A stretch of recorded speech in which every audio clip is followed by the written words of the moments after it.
Et salut tout le monde, on se retrouve dans une nouvelle vidéo de Fabrique.js. La dernière fois nous avons vu qu'on pouvait rajouter des boutons qui lancent des événements, par exemple de pouvoir ajouter un triangle. Donc là je peux cliquer autant que je veux, ça va me rajouter des triangles dans mon Canva. On peut aussi faire pour les rectangles et aussi pour les cercles. Là ce qui serait bien c'est de pouvoir ajouter aussi du texte. Donc comment faire? Donc on va tout simplement faire un petit copier-coller de notre bouton Add Circle pour le changer en Add Text. On fait ajouter un texte. Un peu plus bas, on crée notre événement au clic de texte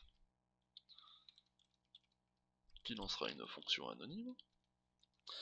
Et dans cette fonction, on va aller voir comment aller rajouter tout simplement un objet texte. Comment le créer et après le rajouter dans le Canva. Là, on peut voir qu'il est possible, grâce à Fabric, de pouvoir ajouter du texte. Donc, c'est new Fabric text. En premiers arguments, son contenu du texte.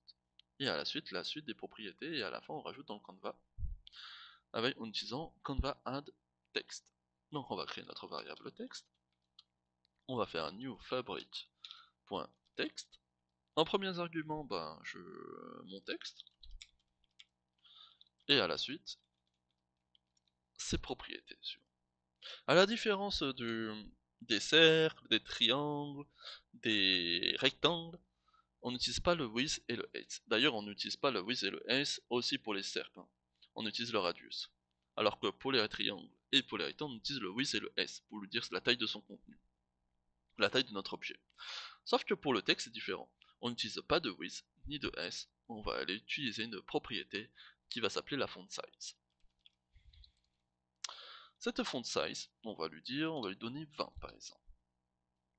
Et que là, si je fais Canva add text et que je recharge ma page et que je clique sur ajouter un texte, on voit bien que mon texte est bien ajouté. Je peux rajouter autant que je veux, comme précédemment pour les triangles et rectangles, ça va se rajouter automatiquement. Le texte a d'autres propriétés. Il a d'autres propriétés tout comme de pouvoir lui rajouter, de pouvoir le mettre en gras. Donc ça va être font wedge 2 points bold. Et là, on se retrouve avec un texte en gras.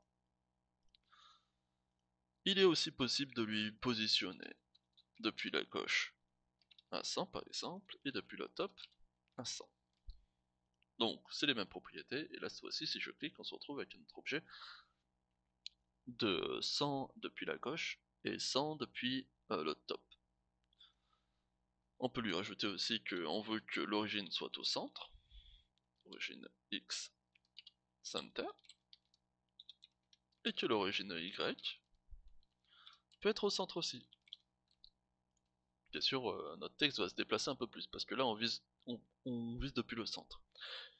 Je voudrais que de pouvoir, pour changer un petit peu, comparé à le mettre un petit peu de la droite et à la gauche, des fois, on peut pas savoir en fonction de votre structure, de votre application, de comment vous partez. Imaginons que vous avez plusieurs tailles de Canva, et ben vous voulez pas que quand vous rajoutez tout simplement votre texte, votre cercle ou votre objet tout simplement, il ne puisse pas être placé correctement ou à un endroit où on peut pas le voir en entier. Et ben on va tout simplement aller essayer de le rajouter directement au centre du Canva. Comme ça, directement, on le voit, il s'affiche, on est sûr. Comment il est possible de pouvoir le rajouter au centre du Canva? C'est tout simple. Il suffit de prendre, depuis la gauche, de le déplacer à gauche, on lui prend la moitié du Canva. Donc Canva width divisé par 2. Donc là, on va se retrouver avec un objet qui va se retrouver là à la moitié du Canva. Donc là, on est bien à la moitié, ici, vu qu'on part du centre de mon objet. Donc c'est bien la moitié. Et on veut aussi que depuis le top, donc là cette fois-ci on va prendre la hauteur du Canva, divisé par 2. Et là notre objet se retrouve bien au centre. Alors le texte il contient aussi d'autres propriétés. Tout comme de pouvoir changer sa couleur. La couleur en fait il peut se changer de la même manière que pour les rectangles et les triangles. c'est fil, tout simplement. Bien sûr, on n'oublie pas la petite virgule. Que va-t-il se passer? On va faire un exemple, donc là on va mettre de couleur rouge. Donc si je fais ajouter un texte, et là ben là on se retrouve avec notre objet texte de couleur rouge.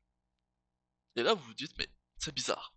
Pourquoi ça n'a pas mis le fond rouge? Pourquoi au lieu de que ce soit fond rouge ici, bah c'est notre texte qui est rouge. C'est la petite particularité comparée à des cercles ou des triangles ou des rectangles. Là on parle que c'est l'objet texte, donc l'objet texte c'est tout simplement les chaînes de caractères qui font partie de l'objet. Qui est l'objet? Et non pas le fond, son conteneur. C'est pour ça qu'il faut vraiment voir la différence entre objet et son conteneur. Donc là, le conteneur, on voit bien qu'il y a plusieurs points dans le conteneur, qu'il y a des espaces entre le texte et mon conteneur, que ce soit en haut ou en bas. Mais que l'objet lui-même est les chaînes de caractères du texte. Ici, M, O, N, espace, T, E, X, T, E. Et donc forcément, si je change la couleur de fond de mon objet, on parle bien du texte et non pas de la couleur du fond du texte.